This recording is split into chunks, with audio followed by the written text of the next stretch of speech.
This is Wyatt from Liquor Planet, and you're listening to the Left Coast Leafs podcast. I fucked that one up.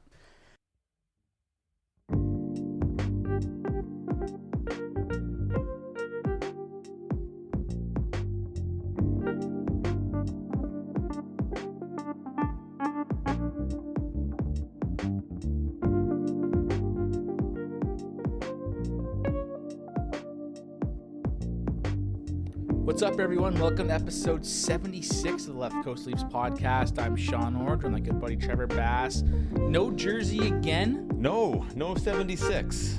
So I found a pretty quirky stat for the 1976 Leafs. I have two things. Their record was 34 wins, 31 losses, 15 ties. Wow. Back in the tie days. Isn't that insane? I think I remember a season in the 70s when Philadelphia had... What was their shootout record? Yeah, I know. They had I think Philly had like 25 ties in one season or something like that. That's insane. Well, I wonder how we'd all feel right now if we still our team's tied 20 games a year. Playing for the tie? Yeah. Like that'd be, I don't know, that'd be very, we want, everything has to be finished by a shootout now. And yeah, it's crazy. And now I know why they went to it, right? Weird stat. Weird stat. And very quirky, as you said. And in also 1976 was the 76 Canada Cup with Daryl Sittler scoring the overtime winning goal. Oh, very nice. Do you remember that? Do you remember seeing that goal on YouTube at all? Do you know anything about that goal? Not really, no. Coming down the right wing, left-hand shot. No, left wing, left-hand shot. Faked the slap shot top of the circle. Willy was so far out, and then he just kind of went around and slid into the open net. I emulated that move in my childhood like 50,000 times. It was just every Leaf fan kid would just try that move 1,000 times. It was the best. Very nice. Because the goalies didn't have any gear on either, right? So it was pretty easy. It was a pretty sad time for goalies back then. I'm thirsty. Are you? Wyatt came through today without a hitch. Reg doubled back and got himself a beer. And our whiskey, or our Christmas gin. Austin, the dog, is wondering what the beer is too. That is Austin with an O, not an. So Liquor Planet beer of the day is a bomber, not two cans. Very nice. And it's a Red Arrow. From Duncan, BC, yeah. Lion's Mane. Ooh. It's the Lion's Mane Interesting. Golden Ale. Well, this will be a nice beer. Like this could be in your wheelhouse. A nice ale. 4.8%. Yeah, I'm not gonna read it. I could, but I'm not going to, because everything we do here is unrehearsed and cold called. Do you want to read the label? Sure. Let's do it. Your reading is poor. I read it at a grade 3 level.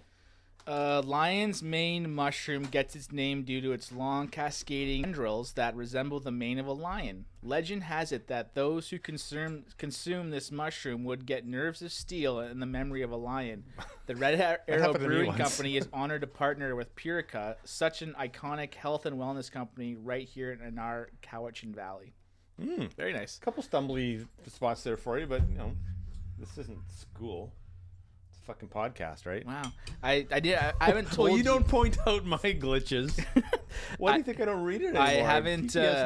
I haven't told you this yet, but my buddy and I, right now, Phillips Brewery has a special out. It's a 12 bomber pack in a Christmas present, and it's all like, you don't know what it is. So it's like the 12 days of Christmas, and so each bomber is also like a limited edition. You told me that. You sent me the link to that. Oh, but no, we ended up getting it. Oh, you got it. So we have one, and so what we're planning to do is we're going to one day go through the entire 12 in one sitting. It ends up being like 28 beers. Oh my god! So we're gonna go through each bomber as like it's a Christmas gift every time. You're not gonna do like 12 days of Christmas? You're just gonna do it all at once? You're gonna have to wear a diaper. That'd be fine. That's insane. The coloring of the beer is nice. The whimpering you hear in the back is Austin Matthews. He doesn't like the podcast room, but you can let him out to play. He's gonna go play with my dog. So this Austin and Dobby. This is a nice beer.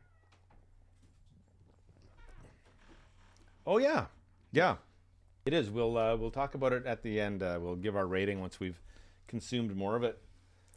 So you got a little upset on Twitter today. What did I say? What didn't you say? Which one? This was the one you felt that The Athletic was hacking into your phone or something. I think they like are wired into the algorithm of my brain, because like I say things and they put out an article 2 days later. It's not the first time it's happened. Like I'm so ahead of Leaf storylines sometimes, and then by the time I get around to actually podcasting about them, they've happened. Someone else had the thought. You're just like a modern day Monday. Was journalist. it? Yeah, Monday. I said to you, I think we should talk about Willy. Does The Athletic follow you? Well, you don't have to follow someone to troll them. I troll lots of people I don't follow, especially celebrities. No. Wow. But Wow. no, but you know what? So I want to talk about Willy a year out from the contract, and it's not necessarily the anniversary date. Do you remember a year ago at this spurred time it. how you felt? Oh, I could go back and look at those tweets. We were so stressed about him losing the season. The fan base was so divided. Matthews was hurt this time as well, wasn't He was he? Yeah. Yeah. Remember his shoulder? So I've been reading Ian Tulloch's report cards after the games, and it seems like win, lose, or draw, he always gives Willy a really, really high mark. And because he likes him. He's been solid though. Yeah, and so I was thinking what makes people like love his game even when he's, say, not on the score sheet and they lose. Like what's the standard for William Nylander to have a good game in some people's eyes? He's very I think with Ian Tulloch though, he's looking at the numbers, but like the eye test when watching him play, he is so dominant with the puck. Right. His ability with the puck to control it and get off his shot it's exceptional. So if you remember when we started watching the Leafs together a couple of years ago? Yep. It would have been Nylander's rookie season. I used to say fucking Willy a lot when he turned the puck over. Like I wasn't convinced that he was gonna be anything. Like he frustrated me the way. It was probably why he ended up on the fourth line a lot and stuff like that, right? Like just a really soft kind of laissez-faire kind of attitude with the puck and around the puck and without the puck even. And so then he had a couple of good seasons. He made Austin Matthews. No, they paired well together, right? He didn't make him, but they paired well together. And so we started to like him. And then his contract came up, and we stayed Team Willy. When a lot of people, I'm just still on Team Willy. So am I.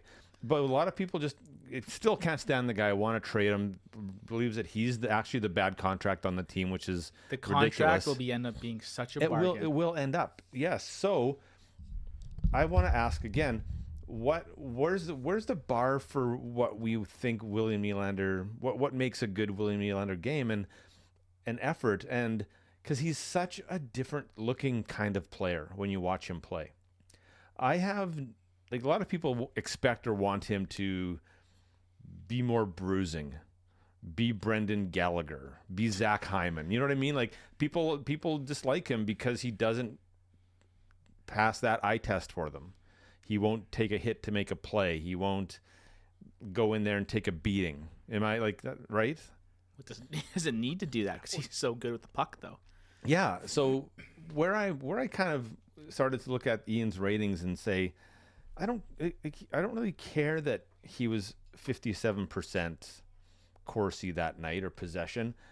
He didn't do anything. Are you sure you weren't upset about that? No, but like Willy's the kind of guy who he can look good doing a lot of things, and people pump his tires a lot because wow, look at he back checked, like look at him track the puck, like what a good handsome man, Mm-hmm.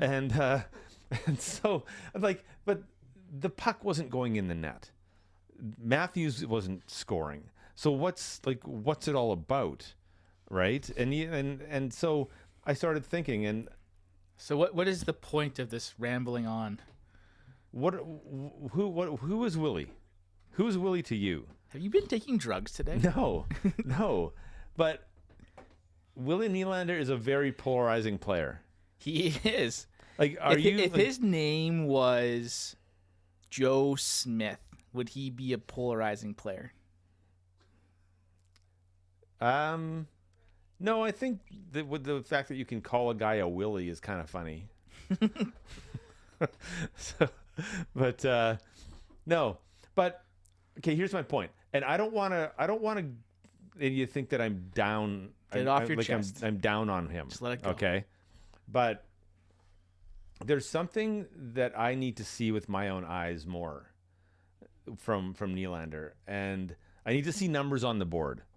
I don't want to know what his possession was that game, or how many controlled zone exits and entries he made that game. I need to see statistics. So like this year, he has in 26 games he has 9 goals and 12 assists for 21 points.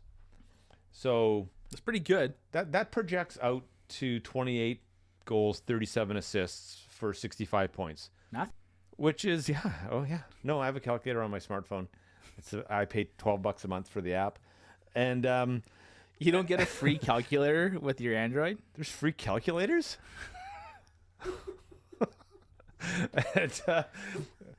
and so I'm taking the long way to my point here, but we got all night. And what I want to see from Willy is I want to see more purpose. I want to see. What do you mean? I want by to see that? more purpose in the offensive zone. I want him. I don't care what he does outside the other team's blue line. All that's fine. You don't have to go face first into the fucking dasher to get the puck. You don't have to cross check anybody. You don't have to fight. But when you cross the blue line, that's when he needs to go into sort of Patrick Kane kind of assassin mode. So you want to see mentally. him at like 100 points a year? I want him to look up and make a really fucking hard tape-to-tape pass to Austin Matthews. Not a turn back, not a finesse backhand sauce off the tip of his. So you want to stick. play like strong Canadian hockey? I want him to just light up when he gets into that zone and do really, really definitive things. Because what I don't want to see in a couple of years is that he left any of his ability on the table. Fair. Right? And I'm prepared to give everybody a free pass as of now with the Leafs. Like here's your new chance. Here's your new lease on life. Because obviously I think he's looked like our best player since Keith has got here. See, that's okay. So that's 3 games. He's looked exceptional. Yeah, he's done well. But I still need to see this certain style of offensive play from him, like just more killer instinct that way. And I don't know, like, what do you think? Like, what do you see Willy's style of play as like? Like puck possession, puck control. Yeah, in the cycle, like strong transition play, and he's got a hell of a shot. Like he's a great hockey player. but he misses the net a lot with that hell of a shot, though, right? Like, What? He's got 21 points in 26 games. That's pretty good. I still think at the end of the year he's to be a point a game player. I still think there's a style or another level that we need to see. He's in his 4th year in the National Hockey League. Remember though, the Right? first year was like he played like the last like 15 games to burn a year. Post trade deadline, Yeah. right? If you look at the system now that Keith is putting in, like there's the third forward is high. So at any time, like there could be 3 players at the blue line, and that high cycle comes into play, which I think really fits his game, that puck control as opposed to dump it in and go and get it, the grind. And it's just, their line has looked phenomenal with that style. Like I still feel, I think he just fucks around a bit too much in the offensive zone. He's playing with one of the top 5 most prolific scorers in the game today. Okay, he is. So what should his mandate be almost every shift? Shoot the puck. He can shoot, but where's Austin Matthews? And how can I get the puck to him in the straightest in the straightest possible line? Austin's getting like 10 to 12 shot attempts a game though. So it's not like Austin's not getting his like opportunities. It's like, for me, he's just not passing the ultimate eye test yet. Fair. Right? I still, he kind of comes in, he's upright, he's not bearing down on his stick. Like, I know that this is going to be who he is, but I think he just needs that next level of killer instinct in the offensive zone where, like, every possession is a chance at glory, right? Because those two guys can be that good together. Fair. And you do it because, like, you know who the example is that I want to pull out here? Who is it? I'm interested. You know who plays with a sniper and has not had less than 50 assists in a season in the last 6 seasons? And he's Swedish. Is it Pasternak? No, it's Backstrom. Okay. Nicholas Backstrom. Also a center, though. A little bit different. Everything just kind of flows around anyways, like center. I mean, it's not 1973 where you pick your lane and if you go outside of it, you get benched. Different. But still, he knows where side his bread is buttered on. That's good work, though, to get to that, like, comparison. Yeah, well, I was thinking, I wanted to make. I'm not comparing Austin to Ovechkin, but they are just comparable, right? They are. And I know that a lot of those assists are on the power play just because of Ovi and Backstrom on the power play. But I just need to see. I want to see that next level of intensity. And hell, like, there was no reason he should have brought that out under Babcock after what we heard about, right? Like, he didn't bring anything out of guys. Everything seems to be what guys brought to the table themselves, right? So Fair. Let's give him that. But maybe Keefe sits down and maybe the 19 coaches that they had on the ice the other day sits in the video room and says, like, look at, like, you came in with possession, you had these options early and you didn't use them, but they're going to be there for you now that we have this particular structure. And I just really want him to be more. I want him to have a bigger killer instinct in the offensive zone. Fair. I don't care what he does. I don't want him to be a 200-foot player. I want him to be a 30-foot player, but like really fucking good 30-foot player, right? That's kind of my Willy Nylander sort of rant. And you know how bad he was last year? Well, don't compare last year. But no, because he's doing so well. He is doing well this year because he was on an 82 game pace. He was going to have 41 points last year. And he's ready for 65 this year, and I think he's cracking 70. Like, I think he's going to crack 70 points this year because he actually has had a slow start to the season, and he's on a 65-point pace. Yeah, I think he's going to be above that. He wasn't even on the first power play, and he may not end up on the first power play when Marner comes back, depending if keep Barry and Riley together. I can't see how they don't do that, though. Yeah. So last time we spoke, like, minus the call, and like last time we were together in person, you were very drunk, and I left mid-game. And I cold called my brother. A little awkward. Not for us. Fair. For the listeners, though. We cold call each other all the time. If you lived in the same area, would you guys be like signed? Like, would there just be like the pop-in? Him and I? Yeah. I mean, no, not in today's day and age when you can actually text somebody. We would never. You not be a pop-in guy? I'm not a pop-in guy. Were at you all. a pop-in guy? I mean, it's all you had when I was a kid. Fair. You had a landline and a pop-in. That's all you had. Right?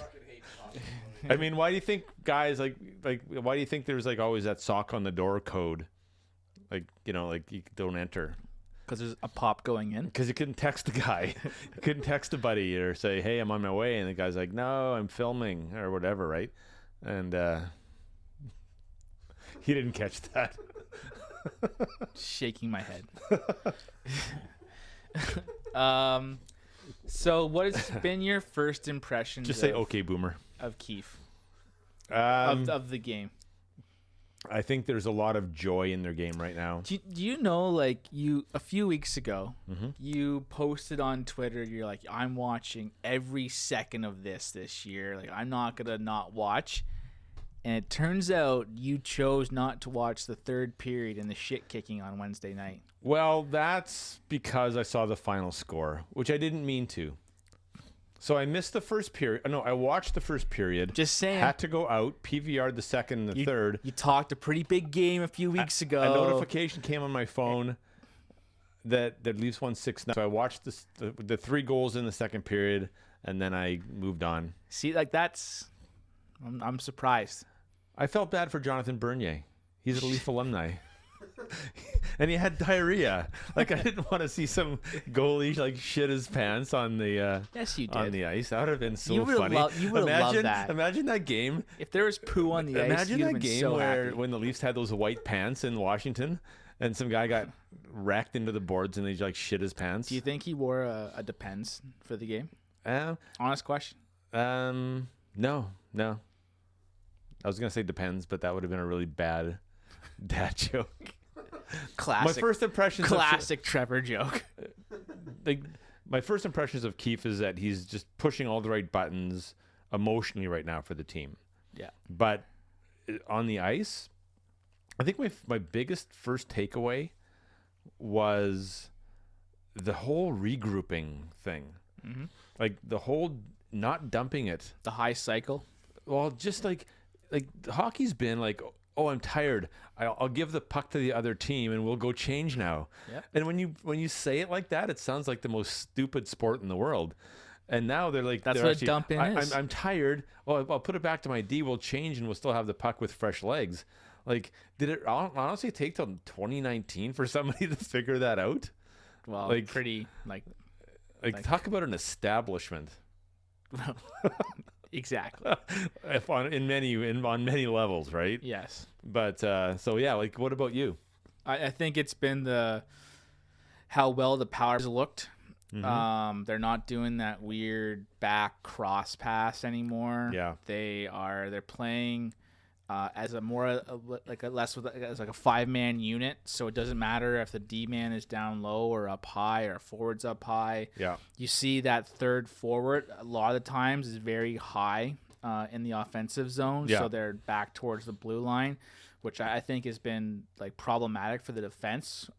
If you look on the defensive zone, very rarely are our guys above the circle. Like it's a 5-man unit in Yeah. the defensive end, not worrying about covering the point.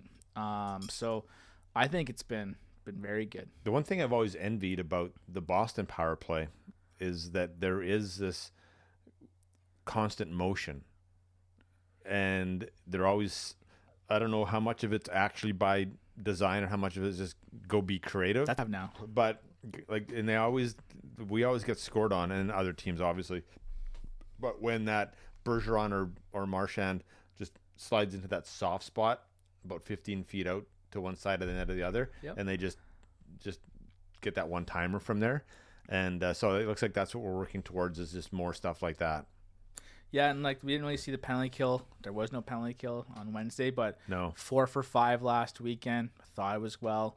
I'm excited to watch this back-to-back with Buffalo. Mm-hmm. I think it's another good chance to continue to keep going forward hard.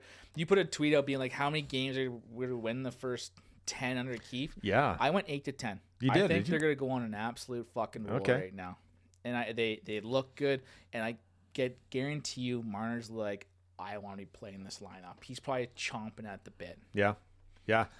First of all, will you say the Buffalo game? Shout out to Megan from the Regal Beagle. Remember her from last year? Yep. She's Big going to be Leaf at fan. the Buffalo game tomorrow. Very nice. Yeah. She picks a game every year to go a road game, and she got into Buffalo's Buffalo a this year. pretty Because she shitty has city. family in Toronto, Okay. or in Ontario area, Waterloo, I think, maybe. But anyway, she's there. So that's kind of cool. We're going to look for her on the Will broadcast. she be having Buffalo Wild Wings? Oh, who wouldn't? Couple, Right? Couple pounds. Yeah, absolutely. How many? Like, what's the biggest feed of chicken wings you've done in one sitting? Like, how many pounds? Oh, it's like, I'm not a chicken wing, like, I don't go hard. So like 12 wings maybe. Wow, Yeah. that's soft. But where did you have your biggest feed though?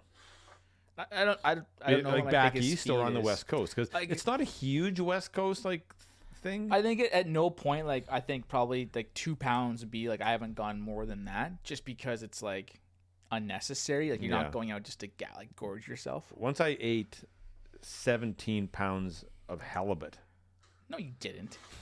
Such a liar. with bones in, bone You're in, such a bone liar. in. Such a liar. Sean, best wings in Victoria.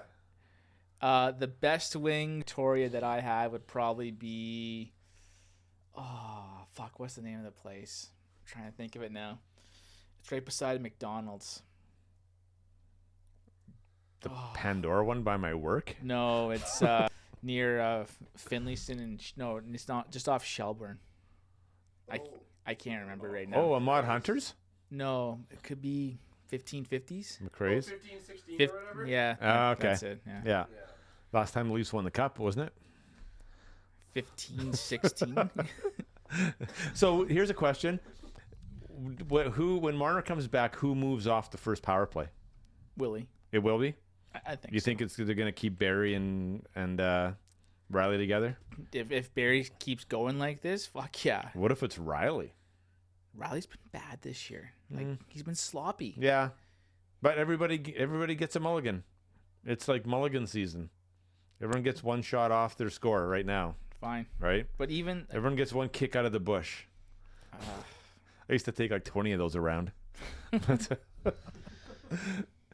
The controlled lie. But yeah. so, how's the beer? Oh, the beer was good. It's like it's just a really drinkable beer on the scale. For me, it's a left wing Hyman. The Hyman, the left wing Hyman. I would Yeah. have a couple of these, Well, but I wouldn't go deep. Yeah, again, once I've gone further down into it, I'm probably 2 that I'm switching up. It's a very classic beer. I find it could be, you could mistake it as like a traditional like Labatt lager, like that type, like Yeah. where it's not so much craft. It's just a very Yeah. good lager. Yeah, and they kind of build it that way a little bit too. Like it's just an ale, a golden ale. Like it's just a good solid beer. No monkey business. Yep. And so one more Leaf related question, because I had it in my mind. Do you see a day based on just the skill in the way they're going? Do you see Hyman maybe dropping down the lineup and putting Mikheyev with Tavares and Marner? Do you think it might be No. something that they try? Tavares and Hyman are so good together, though. Like that's right in Tavares' wheelhouse. That hard cycle, like puck retrieval, Yeah. where I think Mitch complements it. They'd be crazy to go away from one of the top lines last year. Like that line has But- not been together yet this year. But I'll just push back on this one point though.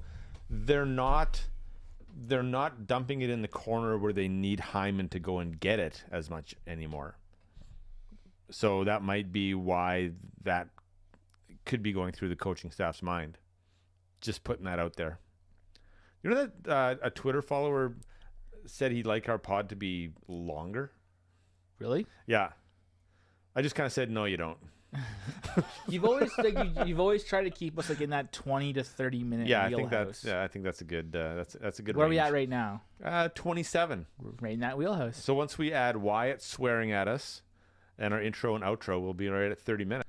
good. And I have my awkward goodbyes, so that's we'll add a 5-minute onto that. I do podcast now at 1.5 times. I started doing that this week. Game changer. It is a game changer. You just got into that though. Yeah. I was probably like a month and a half, and it is an absolute Yeah. awesome. I know. And It lets you get to more podcasts. that's the whole So thing. I've increased my podcast wheel now. I'm into more like murder mystery types. There's a real good one called The Gravy Train Really? about the Rob Ford. It's fucking no way. fucking amazing. Well, I haven't added any. I just get through them quicker, and it gives me more time to shoot hoops in the podcast studio. Because, as you noticed, And bitch on social media. We have an addition to the podcast studio. You A have basketball a hoop hanging on the door. Are you? We should look at. I want to get tickets for the Team Canada Olympic Series in June next year. I want to go to that. We should get tickets. The basketball. Yeah, it's the qualifier. It's know. Canada, Greece. It's gonna be awesome. What's his name's going to be here from Milwaukee? Giannis. Giannis Antetokounmpo. And here's a Milwaukee story, a random Milwaukee story for you.